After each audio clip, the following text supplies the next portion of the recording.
I'm Richard Porter.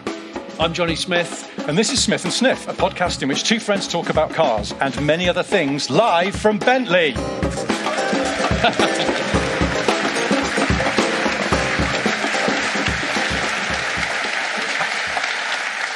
Well. I feel that we are in an area involving high quality control. Yes. And I'm a little bit worried about said quality control. We'd be being sent back around. Getting absolutely torpedoed. For people listening at home, we're in, and I still can't remember the bloody name of it. It's called the Excellence Vehicle Quality Centre of Excellence. Oh, bloody hell, there's a lot of excellence. And what's it called? It's called the official EV Centre of Excellence. Anyway, it's where all Bentleys come to have final checks to make sure they're absolutely perfect before they go off to their new homes. Forever. I was thinking about that. I've been here all afternoon, and I was watching some cars coming off the line and coming in here, and then a couple of American spec cars drove out of this big box behind us where they're photographed to make sure the paintwork is flawless and everything, and they're not damaged before they leave the premises. And I was like, that was a GTC. Yeah. That's going off to someone 5,000 miles away, and they'll be waiting for that car, and they'll be really excited. And I was sort of excited by proxy. I was like, those lucky bastards getting a new car. And it looks so good. The lights in here, these LED lights, make everything look really shiny. The light is good. The light is perfect for a podcast. Absolutely perfect. Yes, it's really intimate, down low. Yeah. So you were here a bit later. Yes, I was. I turned up too early. Yeah. In excitement, and also because Mike from Bentley Comms, who has organised this evening for us, who we need to say a massive thank you to. Thank you to Mike, because it was his idea. He said, "Why don't you come along and talk absolute car bobbins next to some really expensive cars that are about to go off to their customers?" And we were like, "That sounds amazing. Sounds like the kind of thing we could do. Sort of service we offer." Yeah, we'll bring a couple of banners and a flapjack. That banner's going to fall over, is it? So he promised me chips. It's mainly the reason I turned up early, and we had some chips in the canteen. They were quite good. And then I had a little look around the factory. It's really interesting. I bet it's good. Really interesting. There's loads of stuff going on. And some really nerdy facts. And as you know, I quite like a nerdy fact. You know the wood veneer? Yeah, it's a little-known thing that I do. The wood veneer on the dashboard, it can't just be wood, because that's not strong enough. It's layered, it's veneer on an aluminium substrate. Learned a word today. It's a great word. So, but that gives them a problem. Aluminium, metal, cold. If you put the wood straight on the metal, yes, the wood will be cold to the touch. And that's unnatural. Wood that's cold to the touch is like a dead man's hand. It's unpleasant. Yeah. And they figured this out. I don't know when, presumably years ago. So there's a kind of liner between the metal and the wood that you never know is there, but it means the wood is how wood should feel to you. It's warm-ish to the touch in your car. Do you want another one? That's a good fact, that. Got another one. This is one of my favourites. Okay, yeah, fire away, man. Wiring looms. I'm here all night. There's people leaving now. What's going on? Wiring looms, they're massive in modern cars, and they're really, really complicated. I can't remember how many kilometres of wiring there are in an average Bentley. There's loads. Let's leave it at that.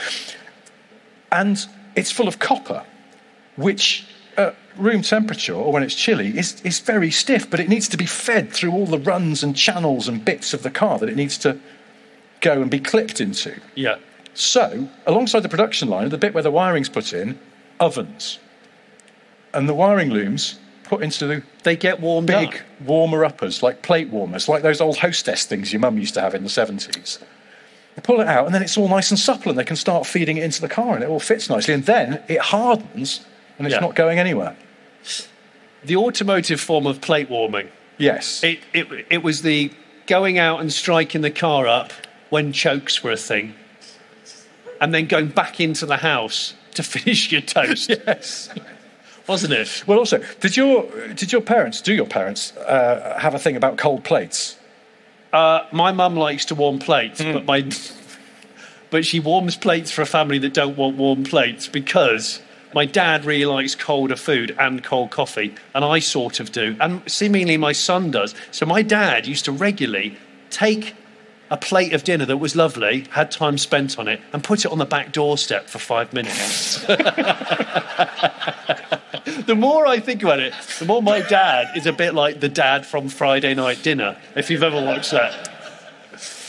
But then, wouldn't like a local cat just start? This is the problem. I think one time we went out there and realised that his meat was getting licked by a cat. That sounds really wrong. I'm so sorry. And he was cross, properly cross. Because, nobody wants your food interfered with before you've had time with it. No, because that's weird. But yeah, there's a lot to unbox there. And I'm not sure. It's back to plate. Does anybody care about warm plates? Well, it's meant to be good practice, isn't it? Because it keeps your food warmer for longer. But then that's the thing; it probably takes longer to eat. I don't really want it. No, it's fair enough. No, don't need it. I know. I'm not a plate warmer. Well, also, energy's expensive right now, Richard. Yes. You're using more energy to warm the plate that stays warm for maybe a minute, maybe 2 minutes. You're talking to a man who had to drive here today in a supercharged Range Rover because other cars unavailable. Broken? No, it's got a slow puncture, I think. And the stereo doesn't work. Right. And I could live with one, but the other felt safety critical because I can't drive without music on. So I left the Panda at home. Also, I think it needs a wheel bearing. Oh, bloody hell, this is an interesting You said to me last week, you went, Richard, have you just bought a shit car? And I don't think I have. I'm keeping the faith that it's all right. Can you imagine that if Roy Orbison had sung his song about driving all night, but it was you? I drove one night. I actually started off in the Fiat Panda. I had a seized wheel bearing, and then I got the AA back to the house. The wheels do rotate, but the tyre, one of the front tyres has sort of gone a bit flat again, which leads me to believe there's that issue. You know hernias? Yes. Not intimately, but I have heard of them. I saw a car parked the other day on the turn, and I always look at tyre baldness. Just seem to have a bit of a thing about that. And it had a really terrible sidewall hernia. Oh. You know those ones that you don't want to look at because you think, oh, it's under a bit of pressure there. Yeah. And it could blow out at any moment. I know. It's not as bad as a lorry. A lorry blowout can actually hurt people, can't it? Yes. But I winced and I walked away. I didn't make eye contact with it, just in case it did something. I feel like you should almost leave a note, though, because maybe they haven't noticed. Yeah. Did you know your tyre's got a hernia? Yeah. And they'll go, tyre hernia. The lunatic's left a nonsensical note on my car. I'll just throw that away. A lunatic. And then they'll veer off a motorway bridge. Always check your tyres for hernias, people. Always check your tyres generally. Nobody wants a sidewall swell, do they? You don't? No. I don't know where we're going with that. No, we're not. I know I was going to say, while we were talking about my dad, we had a little conversation about it on WhatsApp. The term hollybobs. No, I thought it was holiday maker that was well, one became the other. So I don't like the word hollybobs. I think it's a shit word. It shouldn't be used. It's not even shorter than holiday. No. Is it? No one's shortened anything, apart from the fact that they've combined my dad's name with holiday. Holiday Bob. Holiday Bob is an entirely different thing. That feels like a bad superhero. When your dad's on holiday, just taking the food out of the hotel restaurant and putting it by the pool for a bit, just to let it cool down. Holobobs is one of those words that's like it's infantilization of adulthood. I don't want it. It's just a bit annoying. But you messaged me about holiday maker. Yes, because it came up on a newspaper feed referring to holiday maker hell or something. I don't know. Holiday maker had terrible time when, I don't know, he found a pen in his lasagna. It's a shit story. I can't really remember it. But then I realised, does anybody use the term holiday maker anymore? Holiday maker. It's a rubbish term. You're just a person that goes on holiday. Well, you're not really making a holiday. Holidayist? I mean, tourist. Holidayer. Holidayer? Holidayer. That's an American car from the 60s. Yes. The 50s. Chevrolet Holidayer. Yeah, it would be, wouldn't it? No, holiday maker doesn't make any sense because it's not applied to other things. You don't just go... We've got to make it. The loser out of order, bringing frustration to piss makers. It's just you wouldn't say that. It's a stupid thing to say, but... Is that what humans are, piss makers? Well, so are cats, technically. Cats are piss makers, you're absolutely right. Where's this going? I don't know. No, I was going to... Because I realised, I was sort of thinking, we've got to do this show at Bentley and we should talk about Bentleys. But then I remembered that we haven't talked about the Ford Fiesta, Oh, yeah. which So is let- did. Yeah, the officially Ford dead. The death of the Ford Fiesta was the other week. Last week? Or was it, they officially announced it. How do we feel about that? Any sad emoji? There's quite a lot of sad, somber faces, There's a bit of actually. thumbs, there's a in the thumbs audience. down from the middle there. Yeah. Yeah. And Anyone? it's No? it's one of the best-selling cars in There's a Britain. lot of people doing that face it's impossible to describe, but it kind of means got more important things to worry I'm about. not going to lose sleep, but Yeah. slightly sad, but not tragic. Well, because I saw a lot of people on the socials going, "Oh, it's a tragedy. Oh, God, the Fiesta. How could they do this? I Yeah. can't believe it." And I was like, "You're sort of forgetting there's a lot of Fiestas were crap." I mean, Yeah. that one from the late '80s, Mark Was- 4. yeah, was terrible. No, Mark III, Oh, yes, the 3. because the 4 was good. The fish face one Fish face was good, yeah. was actually good. Yeah. But the one before it was cack, and the one before it was cack as well, because the Mark II was rubbish. And the Mark I, where they hardwired the fan in to save money. Yes, they did. Because my childhood, if I was trying to think of like 5 defining things of my childhood, one of them would just be, there's a Fiesta coming. Fiesta fan. Yeah.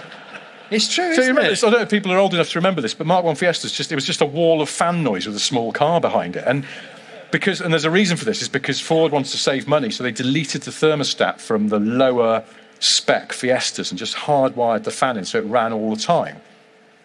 there And was that's such a why you customer come to revolt, these you could- events, to know this stuff. to learn things you will never be able to use in polite Because they company. made them in Spain and they were hot on the production line. Maybe.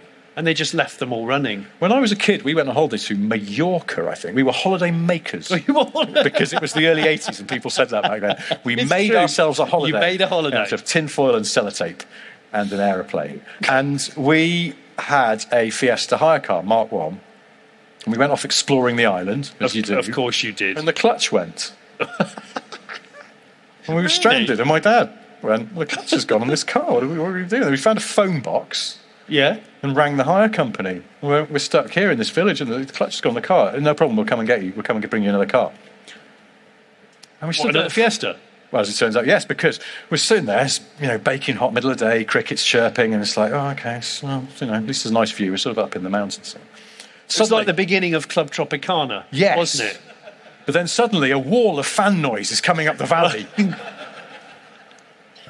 Hark, Yes. there's a Fiesta on its way. And it arrived, this bloke got out, didn't really speak any English. I remember this vividly, it's weird, because I was only about 6 or something, 7. But my dad went, El clutch is, no, is kaput, no work. El Clutch. No, he's, and then sort of got in and was like, Left foot. and the guy was like, no, it's no problem. I think Well, we're on a little bit of a slope. Yeah. And he just set off and then just dunked it into second with a horrible noise. And the last thing I remember is this little blue Fiesta just going off sort of back down the other side In of second? the hill. No, you could just hear it. It was like wall of fan noise. So, I was just jamming it in. yeah. It was Awful. horrific. And my dad, Awful. particularly, because he's an engineer, was just like, Can't do that. and that was it. And then that was the last we saw of that poor car. I've not had a hire car at a holiday resort for a long time. You've been a holiday maker, though, have you not? I have hired been a car holiday on maker, but in Britain. You haven't been a hire maker. No, I haven't been a hire maker. I haven't supported any hire car firms recently. I don't know why. I just haven't. Sort of for complicated reasons, I thought I needed to hire a car. I had a Suzuki Alto. Sorry to interrupt. I had a Suzuki Alto in Cyprus once, and my girlfriend at the time wanted the air conditioning on. We won't go down that road. So, We've been down that road. Please don't. Absolute waste. Anyway, I had to turn it off to go up some severe hills. That's good hire car. Had to kill a con to get up. I think that was the start of my real hatred of the con. Really? Yeah, I think so. It might have come from that Alto and those hills. I see. I said I'd run a timer to make sure we didn't talk for too long. Yeah. I just realised I forgot to set it going. So anyway, this is You absolute flesh orb. that's fine. We'll figure it out. I seamlessly professional. No, I've got to book a hire car because we're going to America for Christmas, and I've got to book a hire car. Hang on. I'm sort of Don't say excited. Christmas in America. Oh, Say holidays. I'm going to make a holiday. Happy holidays. Oh yeah. Has Well, I to be will be a generic. holiday maker on two fronts then, because You- there'll be holidays holiday making brackets Christmas department and holiday making brackets we're going to a foreign country that we don't live in. What are you going to hire? Well, I don't know, because I hate or similar.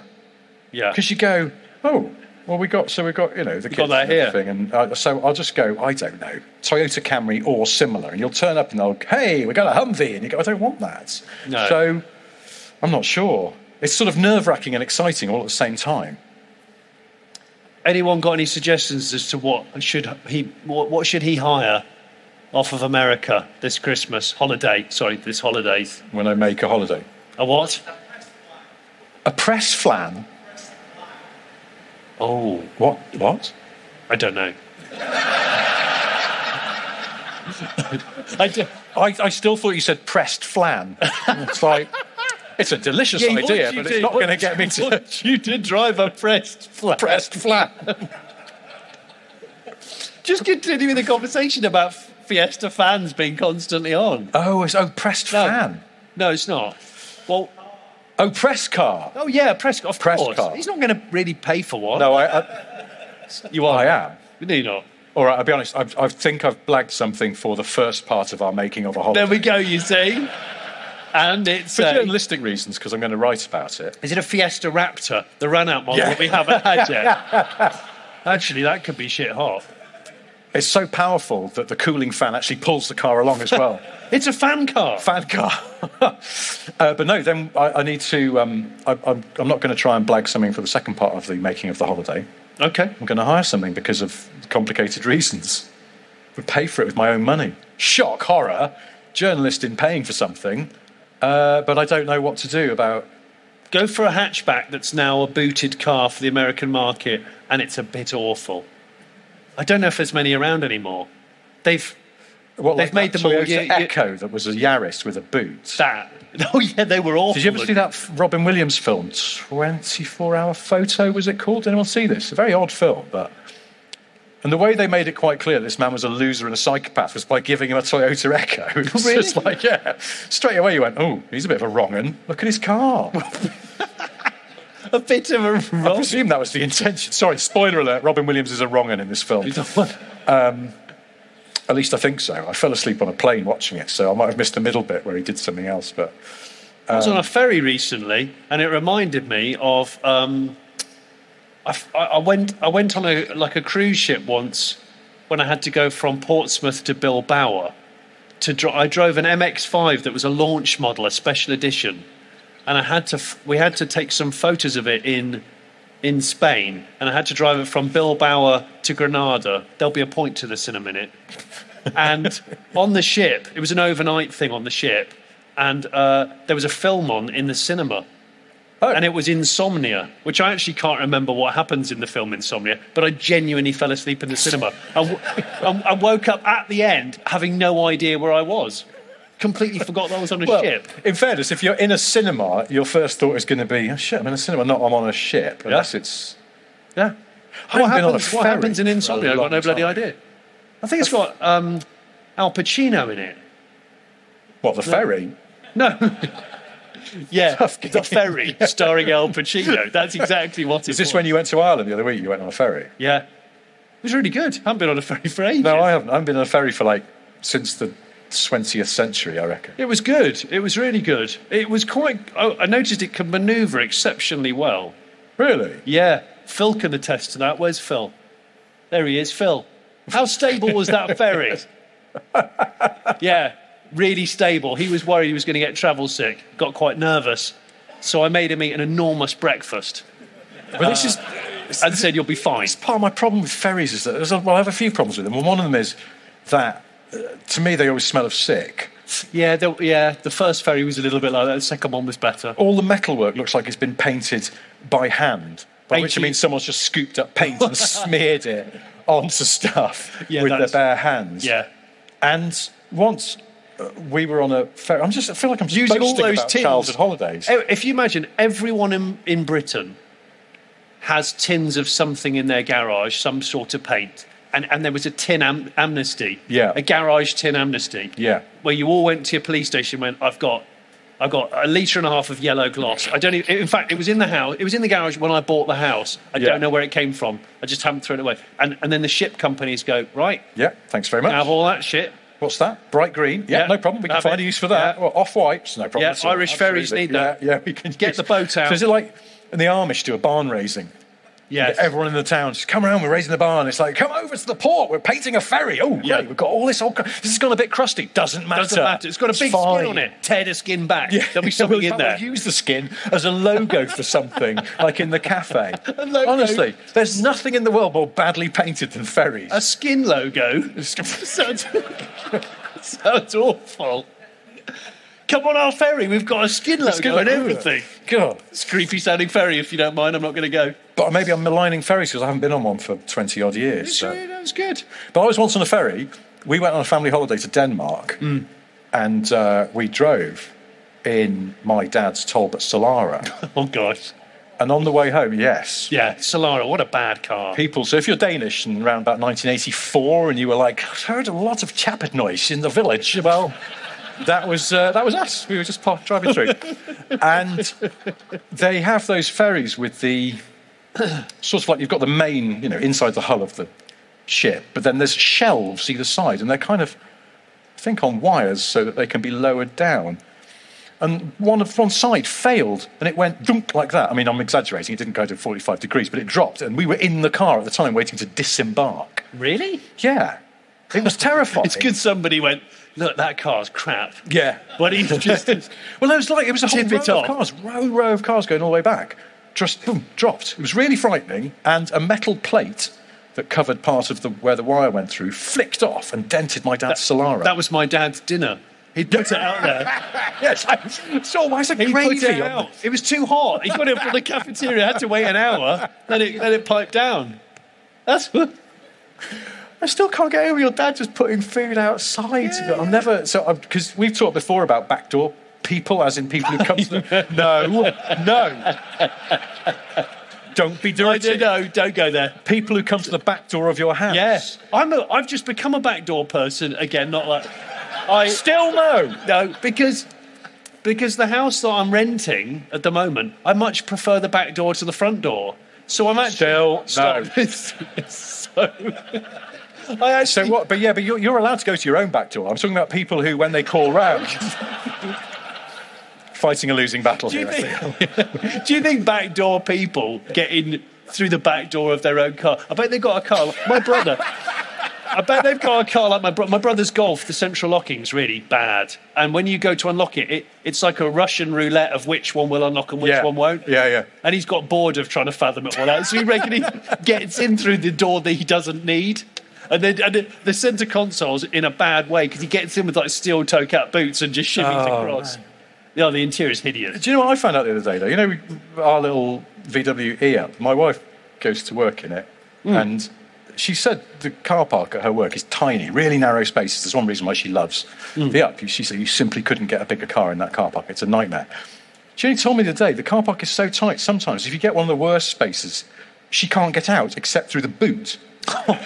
Like Steve Wright in those paparazzi photos where he's all sweaty and he's got a tie on that's too long trying to get out of a P38 Range Rover through the boot because his garage is too narrow. She's doing that. What? She's like the second most senior person of the whole company. She's getting out of the boot of her own car. What?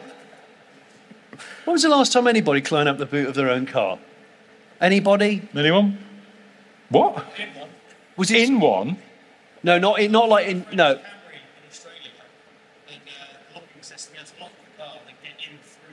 Oh. The key was a teaspoon. Genuinely. You borrowed a friend's Camry and the key was a teaspoon, so you had to get in through the boot. Good, okay. Are you sure that your friend owned the Camry? Yeah. Or is it like... Your Camry's a different colour today. That's weird, isn't it? But, I don't know what to say for the teaspoon of the Camry. Teaspoon. Sounds like a child's poet nursery rhyme or something. By the way, you'll have noticed by the fact that we shambled out earlier on and then had to tell you it wasn't part of the show, that we don't put much theatre into this, but we did suddenly and belatedly realise if we reversed two Bentleys in here, we could climb into the boots, and as long as someone pressed the remote release at the same time, we could pop out and announce ourselves that way. Maybe one for next time. We'll do that next time. With a Camry and a couple of spoons.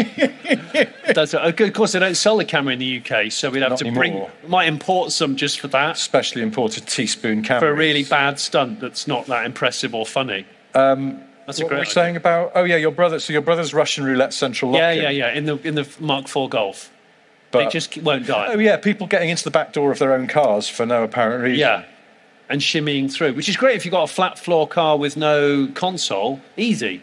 Yes. There's not many of those cars. Which brings me on to something very big. Okay, Your new car.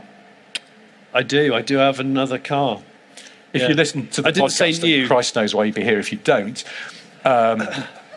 Christ knows why you'd be here if you do, but there we go. You'll know that Johnny's been trying to find a new car to Yeah.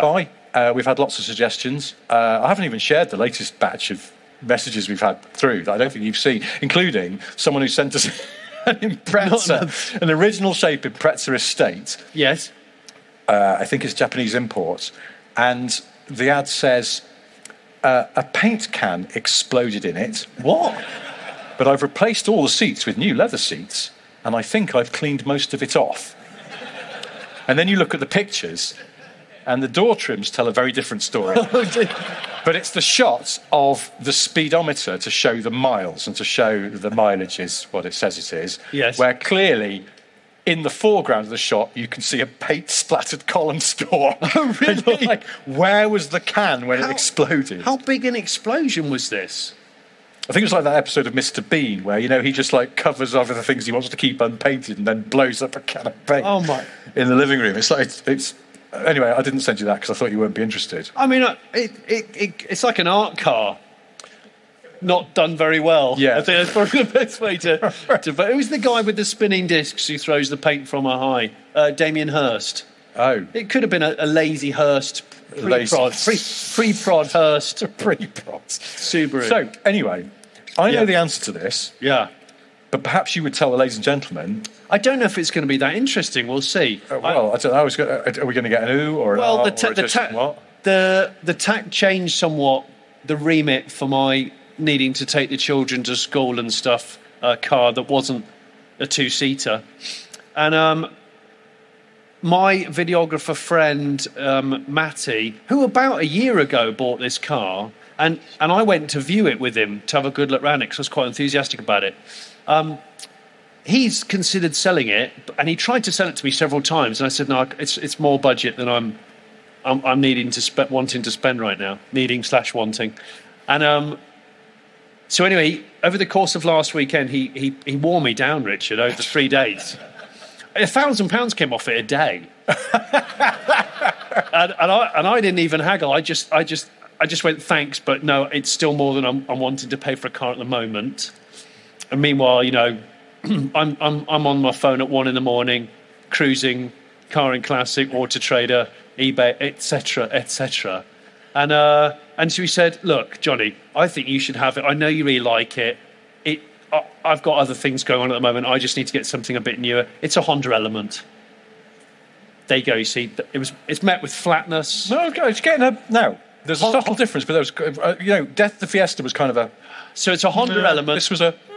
Japanese import of an American car. So this car was made in America, went to Japan. Somebody in Japan didn't want it anymore. Somebody in Britain did. So they Came sold it to a Britain. Geordie, and then he gave it away to you practically because he bartered himself down. He self-haggled significantly enough for me to go, do you know what? Bollocks, I'm going to buy this car now. So I bought it yesterday, and what's good about it, as it's sort of like a van. It's a very simple beast, the Element. Does everyone know what a Honda Element is? Anyone who know what? It's that very sort of utilitarian, boxy. Matra Rancho has naughty intercourse with the Citroen C4 Cactus. and what else? There's something else in there that needs to be in there. Something that's claddy. Simple but claddy. Claddy. Sort of like a Berlingo, the Trekker, Kangoo Trekker. Kangoo Trekker. Is there a little whiff of sort of, what are they called? Those Isuzu Vehicross. Oh, that's a cool car. That's a cool car. Isuzu Vehicross. And so it's all of those things put together, and it's got a soft VTEC K24 engine. It's the easy listening of the VTECs. Don't expect a scream. Don't expect a screech. People aren't going to shout, It's VTEC, yo. It's a mild VTEC, isn't it? Yeah, it's an auto box. VTEC, I'm not sure now. It's just sort of a Julio Iglesias of VTECs. Yes. I'm going to say. Did you put any VTEC in this in the end? No, just a little bit. It's just sort of like, if it was curry, it would be a Pasanda. So at the lower end, of the VTEC. It's like a gateway drug to VTEC. It's just like, here's a little tickle, have a go on that, and when you want something harder, come back. You've bought an immaculate Mark 1 NSX, but that's, hopefully Matty's got one of those and he can sell it to you for 50 quid. Oh, that'd be amazing. I must tell him about those. So if you're listening, Matty, you buy a couple of those and get bored within a year. I think that's a great car for you. It's very you somehow. Yeah. But it's also practical. And so the reason I remembered to prompt you about this, am I remembering correctly, you can walk through from the back to the front? Yes, you can. You can. So you can backdoor your own car? You can backdoor your own car. And what's cool, you can backdoor it if you actually wanted to, which means you go in through the tailgate, which is split like a Discovery. Is it? Yeah. So I've got a picnic bench with a rain guard visor thing. And the back seats, you can hinge them up sideways, like an old Defender. Don't they hinge up? Yes. See, it's got elements of Discovery in it, but with the reliability of a Honda. Which is amazing. Amazing. Because that engine never dies. So you can hinge up the seats at the side, and then go through to the front. There's not really a centre console, it's very low. Yeah. And worryingly, I think the gear shifter is a little bit chody. And it's an auto, right? It's an auto, and it's on the dash. It's not a column. But the problem is I'm worried that it is a little chody. So as a result, I don't like to hold it much, and I might actually put a tea towel in the door pocket to cover it with a tea towel when I'm not using it. A modesty cloth. Surely, though, like a that would have been cloth. An original Japanese market accessory. Yes. If they felt that the... I found this out the other day. Bloody hell. Cloth. Somebody sent us this, and I checked it. There's a guy who worked on the design team of the original Nissan Titan. Those are full-size pickup that are sold in the US. Yeah, the F-150 rival. Yes. Yeah. And Or would it be a Nissan Titan if Clarkson said it, because he used to say Nissan all the time. Nissan. He said Nissan. He never used to say Nissan. Nissan. He says Nissan. He says Aston as well. With an IN at the end. Yeah. Yeah. I don't know why. But I once had a massive argument with him about how you pronounce tacos. So it's tacos. Tacos. Not as in like a lorry driver keeps an eye on how long he's been driving, as in like the food stuff. Mexican food, yeah. How does he say a taco? Tacos. What? And I went, it's not pronounced like that. And he went, yeah, it is. And I was like, but it's not. Yeah, it is. Does anybody it wasn't a very sophisticated argument. It was basically that for about an hour and a half. But does anybody say Nissan? I can't tell the difference with the way you're saying it. Nissan. Or Nissan. Nissan. Okay. It's quite obvious. One of them's in and one of them's an. Okay. Yes. Like Nissan. Like Mr. Okay. Nis. Yeah, I get you. Yeah. Now I've lost the point. Well, I can't remember what Nissan Titan. Well, anyway, one of the guys who designed that was on a podcast, an American podcast. One of our listeners sent a link to it saying, if you want the ultimate chody shifter, you've got to listen to this. Chody shifter. The guy said when he was working on the interior design team for that car, he was dating an extremely well-endowed Frenchman. He took a mould of this chap's... No, he didn't. ...and used it as the inspiration for the gear shifter... No, he didn't. ...in the Mark 1 Nissan Titan. I promise you this is true. I can't believe this is true. So I feel like... So it's a real-life, large dong, moulded... Yes. Nissan... a Titan... Yeah. Dong shifter. Yeah. What? I know. You can't... You can use it to select foreskin or reverse. I love our listeners because they're way more intelligent than we are. Well, I know. Or mucky, as the case may be. Probably the truth of it. Yeah. Gosh. So I know. I forgot. That's not a chody shifter. It's the opposite. Yeah. Which I don't have a word for yet. I did look up a picture of the Mark 1 Nissan Titan interior. I have to say it didn't look very like it would be moulded on that, but I presume it's because there's probably some, safety reason. It went through a design workship. And iteration. They went, I think, I'm not pleased with that one going into production because it looks like a big dog. Yeah. And so therefore, I think we should come up with a couple more iterations before settling on that. That's what happened. When they sent the Nissan Qashqai, yes, was designed in Europe, and they started sending them to Japan. And when the first Qashqais arrived in Japan, Nissan Japan, Nissan Jippin, depending on how you pronounce it, said, here are the ways in which these are failing our quality control. And one of the ways in which they failed Nissan's Japanese quality control, which didn't show up at all on their European quality sheet, is because the tyres had those little rubber hairs on them. Yes. Which I call pnubes. Tyre pubes. And apparently the Japanese find them deeply offensive and they don't want them, and Japanese tyres do not have them on. What, they shave them off? They shave them off. They're actually, this is really boring, but do you know how they're formed? They're where there are air holes in the mould for tyres, and it's where little bits of rubber just made their way up the air holes. Yeah. That's my microphone. And and somebody has to shave them off on the Well, I don't know, maybe they don't have air holes and they do it another way, I'm not sure. Basically, someone on a factory manscaping or ladyscaping tyres before they go to the public. Yeah, but in Japan they don't like them at all. They think they look awful, so they go. But in Europe, I like it. It makes you feel like they're still fresh, even when sometimes they'll still have the hairs on them, but they'll be bald. Have you noticed that? Sometimes the hairs stay on for ages. Do they? Yeah. Because it's funny, because every time I get in, like my Range Rover had new tyres put on it not that long ago, and they're still there, and every time I get in I go, good fresh tyres. Still hairy. Yeah. Still hairy. But I hadn't thought about that. They're probably massively worn on the inside. Oh, yeah. They will be. Tracking's out. Because you've probably been driving around with 8 PSI on one of the back tyres, so it's been smudging it a bit, hasn't it? And you can't read any of the writing on the tyre at all. Have you ever seen that, where the sideball has no writing on it? Oh, because someone's been, Because it's been driving around with 10 PSI in it for weeks. Yeah. It's when you can hear a car coming. Yeah. And it's that sort of wet, sludgy sound. Oh, it's awful. That you could hear even over the sound of a Fiesta fan. We just go, you just think, just go to a garage. Yeah, just you need put to some air in the tyre. It's so slovenly. Yeah. Is it? I don't know, maybe it's just me, but I think it's like, apart from the fact it's dangerous, but it's also just slovenly. It's not looking after your car properly. What else have you got on your massive list of things? I just wrote, I remember writing down this morning, bag for life, multi-car policy. And I didn't know what it meant at first, but I've just remembered now. What it means is, and could be a first world problem, a lot of people are now buying bags for life, right? I mean, they're not really for life. It's a bit of a lie. I've broken a couple of bags for life, and I tend to look after my bags. It's a bag for the life of the bag. What? Really? A bag for the life of the bag? Yeah. Yeah. It's a bag for its life. Bag for its life. So what I'm saying is I keep... Don't say like a dog for life. Well, they do actually, don't they? A dog for life, not just for Christmas. But the dog is for its life. For the life of the dog. You don't get to keep the dog once it's died. That would be revolting.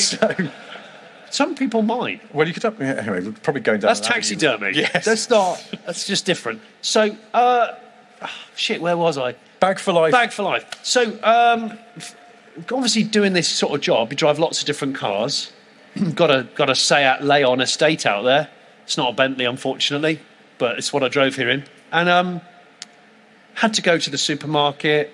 I've got 1,001 bags for life at home. Haven't got one in that car. Had to get, and I didn't want to get another bag for life. No, because I've already got 101 bags for life. I don't want to get another one because that's buying more bags. That's what you're not supposed to do. So therefore, what do you do? That's why, because last weekend you messaged me, and for some reason you messaged me and went, "Are you drinking again?" And because it was the middle of the day, and for some reason I don't know why you thought I was drinking, but I was like, no, but I have just walked through a park in central London, carrying a bottle of gin, a bottle of wine, and a bottle of washing up liquid. Oh yeah, and it looks like I'm going for one hell of a night out. But it was because I refused to buy a bag for life because I only needed 3 things. Bag for life refusal. And yeah. So The problem, what I'm trying to say is, I've got to try and distribute my bags for life amongst all the vehicles. I say all. I'm not the Sultan of Brunei, am I? Well, now imagine if that bugger had one, at least one in every car. I imagine his are jewel encrusted as well. So oh yeah, it's going to be it'd quite, be a Louis quite Vuitton bag for life. Yeah, type of thing. Probably. I'd rather have a bag for life. Than Maybe a he just Louis has a Vuitton head bag. He has a series of 80s sports bags. He's got an MG tote. No one. No? He dreams of having an MG tote bag. In the back of his... For the listeners at home, Johnny's brought an MG tote bag for reasons that will become maybe clear at some point in the future. They will be. But sadly not a broken Saab rucksack that I was promised. Oh, you're bitter. I just wanted to see it. I've got, for listeners, I've got one of the last launches of a Saab before Saab passed away. They're actually not dead, I don't think, or are they? Halloween's just been. Is Saab one of those things that comes out late at night, shuffling towards your door? An animatronic corpse of Saab coming towards you with its lights on. Yeah. Even if it's the daytime. Darkness falls across the land, yeah. etc. So, one of the last Saab launches, I got a Saab rucksack as a gift. And it's quite a nice one because the zips have got little aeroplanes on. Oh. They're the shape of an aeroplane. Huh. And I've kept it even though the zip is broken and therefore I can't keep anything in it because it falls out. So it's a pointless rucksack. It doesn't do anything other than carry things. But I've kept it, and you said tonight, we need something to put the questions from the audience in at the side of the stage. And I said, I've got some rubbish bags somewhere. Oh, I've got a Saab rucksack that doesn't have a functioning zip. And you went, perfect. I can't find it. I've got it. I've got it somewhere. But well, with the recent house. But you could use your broken Saab rucksack as a bag for life. Could I? You don't need to zip up a shopping bag, do you? No, you don't need to zip up a shopping bag. You're absolutely right. Maybe I will. I'll use the broken zip. What? And put it in every. A broken Saab rucksack is for life, not just for. That's absolutely Christmas. true. I miss Saab. Yeah, I do miss Saab. Yeah, I suppose. Does anybody miss Saab? Yeah, there's a bit of nodding. There's a significant amount of nodding. Because they were lovely. I did see a really late 9.5 the other day. The one with the big, sort of chubby... Not the Dame Edna one. The one after that, the new one that barely existed before they I love that one. I love that one. It was... Has anybody it wasn't that good a car, but it was sort of nice. They are nice. I'd love one. I'd love one of them. Anyway, so what you're proposing is that for people who have a lot of press cars, there should be some kind of like bag for life? I think if you've got more... how many people have got more than, say, 2 cars here? That's a lot of people. It's a lot of people. Yeah. The struggle is real. Okay? You need to have bags for life in all cars. Okay? In the door pockets, stuffed away. But it's relatively simple. You just need to have... If you have 2 cars, you need 1, 2... bags for life. It just doesn't because when you take the shopping into the house from the car, you'll have to redistribute, and I always forget to redistribute, and that's where the problem lies. So anyway, do you know what I did the other day? This is why I'm going back to the reason why I was saying. Do you know what I did? I had a coat on. I took my coat off and I filled my coat with shopping. But then you just look like you're stealing. No, I did it at the till. You still look like you're stealing because then you've got to leave the shop. I tottered my way to the till holding an enormous amount of stuff. They give you the basket. And then just you have to bring a basket for life from home. No, I didn't want to... They've still got those. No, because I thought if I don't use a basket, it's like training for when I go from the till to the car. I wasn't born yesterday. And so when I got to the till, I threw it all down. Then I ran round to the other bit. I was in Aldi, and you know how bloody fast they go. Shit me. Do they? Oh, shit, they whip through. You can never pack bags quicker than they can throw it through. Never. They throw it so... It's like basically till drag racing. Why? What? Blip, blip, blip, blip. Why are Aldi doing it faster than, say, Tesco? I think there's a PB incentive within the company. Oh. If anyone's listening to this who works for Aldi, they'll know. Is there a little, speed trap? It's like a drag strip down that conveyor. It is like a drag strip. Honestly, they throw them down. Anyway, so I filled my coat up. I clenched the cuffs so nothing fell down the cuffs, and I zipped it up. I just turned it upside down. Oh, you used it as a bag? My coat was a bag for life. You weren't wearing the coat? I took it off at the till. I had images of you, like, shoving a not pack like a of dodgy Kit Kats bastard. down the sleeves, and then I took it off, zipped it up, turned it upside down, I clenched the cuffs, pushed them to one side, and just put stuff in, and then took it out of the shop like a shit swag bag. I don't know why I'm telling you this. It's not even interesting. well, no. No, and I didn't even write. I did. I wrote the bag for life thing down. So, now a serious question that I was going to put to you, Richard, Yes. was I'd like you to think of the most dangerous vehicle situation that you can think of. And while you're thinking about The most dangerous vehicle situation I can think of. I'll give you my example. So I thought of what's just really like something's going to go quite badly wrong. Definitely. What, and immediately. So you think of people, the vehicles, maybe the place, lack of safety. All these things can be woven in. Well, if YouTube has taught us anything, it's that it's an American man in a Mustang leaving a car meet.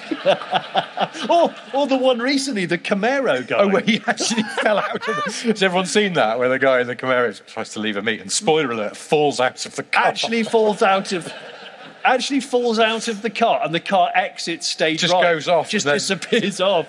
Nobody knows where it went. That's it. I almost don't want that video to carry on because it leaves it you imagining the aftermath. I'd like the car to still be ticking over and slowly going off wherever it was going off. Like the littlest hobo. Yes, just right. off. It doesn't quite There's the hit voice. anything. It keeps on calling. That's it's right. Off. It's gone. At 8 miles an hour with one door open, and it just manages to revolve. It's just idling against the auto box. Dun, dun, dun, It's a dun, high dun, idle dun. because maybe it was cold.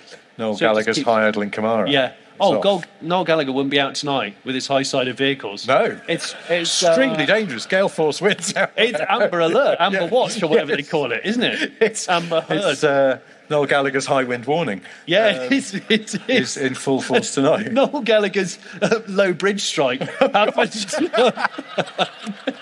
Because, in all honesty, where we are in Crewe, where Bentley are based, there has been a lorry and bridge incident, I believe, which is why some people were a little bit late here. Hopefully no one actually in the audience struck a bridge tonight. Anybody strike a bridge? Anyone? No? No, that's good. That lorry driver literally took it to the bridge and then peeled it open by the sound of it. But yeah, so where was Sorry, I? what was that? Incidents. Yes. Incidents. So, what's the most dangerous vehicular situation? Well, here's my entry. I'd like everyone to think about this amongst themselves. I'm thinking it's Ozzy Osbourne, who's a liability anyway, regardless of a motor vehicle, but leading a modified quad bike squad gang. so heavily modified quad gang. Yeah. Or what do Americans call quads?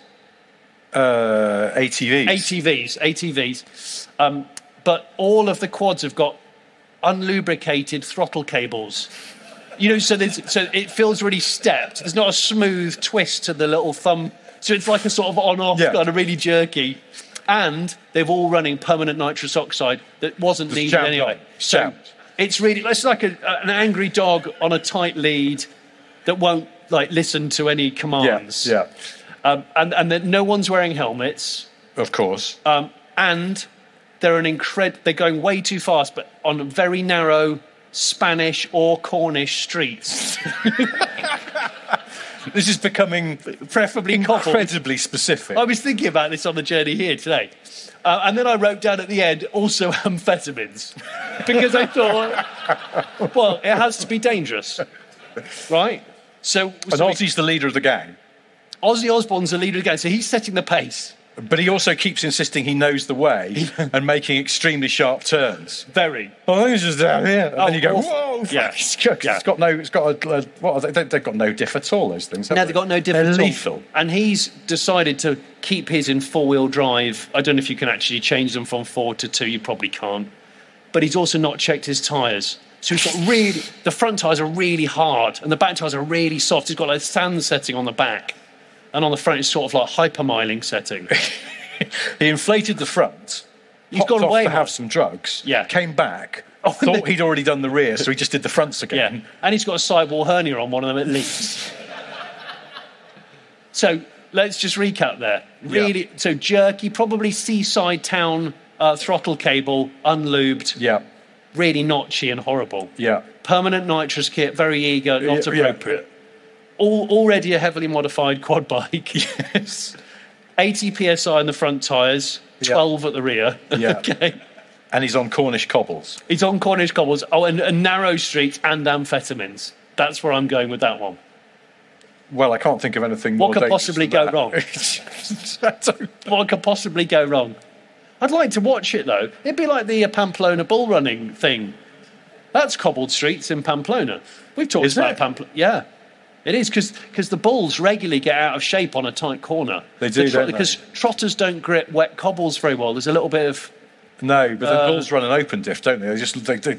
A lot of the power is going out the unloaded leg, and it's just like the dog on a marble floor. oh my god! I love that. Dogs. Why do dogs have open diffs? They're just amazing. They're a nightmare. Like the celebratory at the end of a WRC event, they do a pirouette, the four-wheel drive pirouette celebration. It's always very good to watch that. Subarus, yeah. as was, they were very good at it. Yeah. Pretty much every rally car's four-wheel drive now, isn't it? So. Yeah, they can all do that because they've got those tricksy. It's that celebratory pirouette, dog on the marble kitchen floor. I don't know how you start a dog off to do that, though. How do you set it off? Well, does it go if it's into anything that? like my dog, it's just... You're talking about the chasing its tail? Just I mean, going that's into a just really pure tight whip. fuckwittery on the dog's Is it? part because the tail's there the whole time. It's why the tail suddenly becomes a surprise to the dog and must be vanquished. Only the dogs know. I'm sure someone's tried to research it and they've come back and gone, oh, we spent 9 years looking into this and we've concluded that they're just fuckwits. What, dogs? Yeah. Yeah, Yeah. I agree. And people on quad bikes, but I that's agree. a separate thing. Let me ask you this. What's your idea of hell? Well, it probably involves DJ Khaled. Yes. And I thought you should. See, my idea of hell is that it's not... He's probably really happy, but so happy that it's extremely upsetting and annoying to everyone else. Yeah. What, because he's at like a wake or something? Yeah, and he invades your personal space all the time. In fact, he might be connected to you. You know, like when you first do skydiving, you have to be chained, carabined to somebody else. Yes. He's carabined to you. That's what I think hell involves. He strikes me as the kind of man who'd claim to know about skydiving and then actually not. Yeah, he's the guy. Khaled, did you put the parachute on? No, What's a parachute? I don't. Parachute. Don't need that. Khaled doesn't do parachutes. Is that a Greek word I don't understand? Someone sent us a video last week of him looking around an aeroplane, claiming he was going to buy it, but not like a private jet, like a G. Well, like a Ryanair aeroplane. Yeah, like a commercial aeroplane, but one of those ones that's been done out for the Sultan of Brunei. So I think it was a 757 or something, fitted out with a bed and a kind of dining room and stuff. I can't bear the idea of DJ Khaled looking around anything, But especially when he talks. Anyway, we can't do this. It's just I'm sure he's a lovely guy, sweet guy, lovely. But he was looking around it in shorts. He always looks like he's shat his pants in a strange town and had to run into Sports Direct and grab the first things he can find. And he claims to be a millionaire. I'm not buying it. He sold it. He dresses like an Australian builder at best.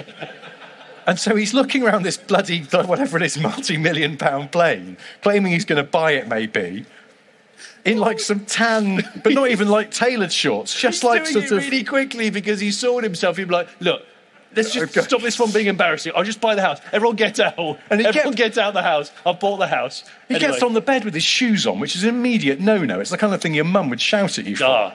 Yeah. And then go back downstairs and get the plates out of the oven. So I was just like, I think he's a bluffer. I don't think he's a millionaire because who's buying his records? They're terrible. I think he's got confidence. Yeah, blind confidence. Which is why he'd jump out of an airplane and then go, where we're going, we don't need parachutes. That's why he goes out to sea and then ground. doesn't realise how to get back. Yeah. And then tries to phone his wife and his phone goes dead. And then... Seriously. Anyway, it was a kind of leading question to ask. Your idea of hell, it's not a theological question, it's just I realised we stayed in some friend's house. Where's the plural there? Friends. Some friends of ours, their house. Friends of houses. Friends' houses. Yes. Our friends have one house. I feel like I'm doing like French grammar now.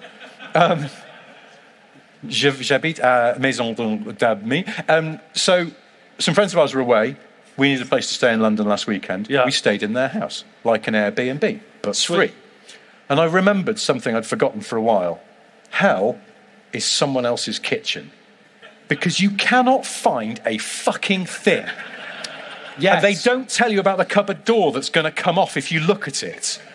So you're going, well, I've been in every single drawer and there are no teaspoons. Surely they don't. Oh, that's come off. They do.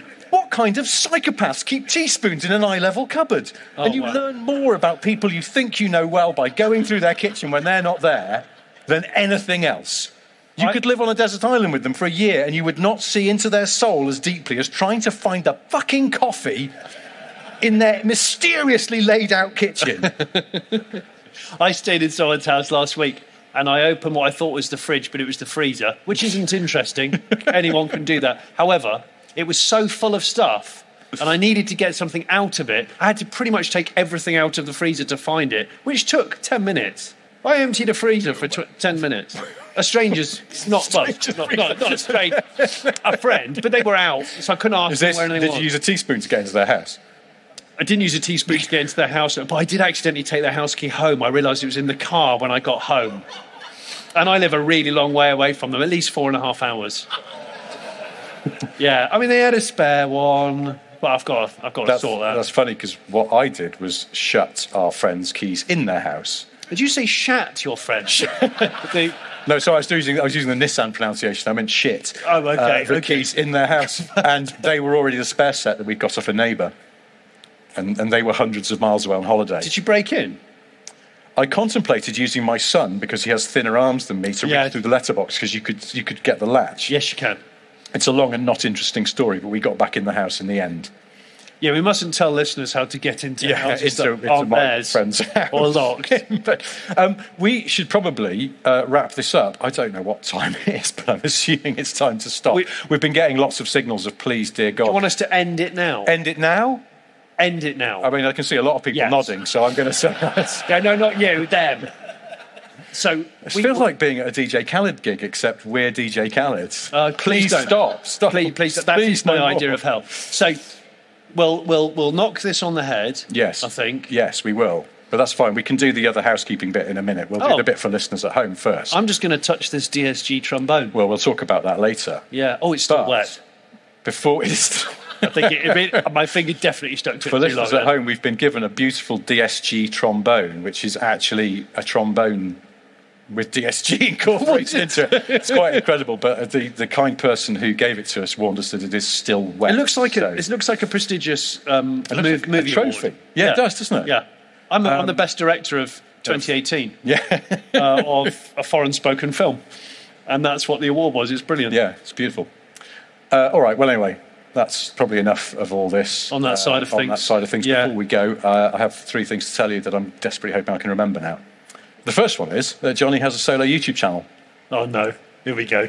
In which he prepares a comprehensive surf and turf menu from a rudimentary kitchen beside large bodies of inland water with the Duchess of Cambridge. As you can probably guess, it's called the Make Steaks and Bake Hake by Lakes with Kate show.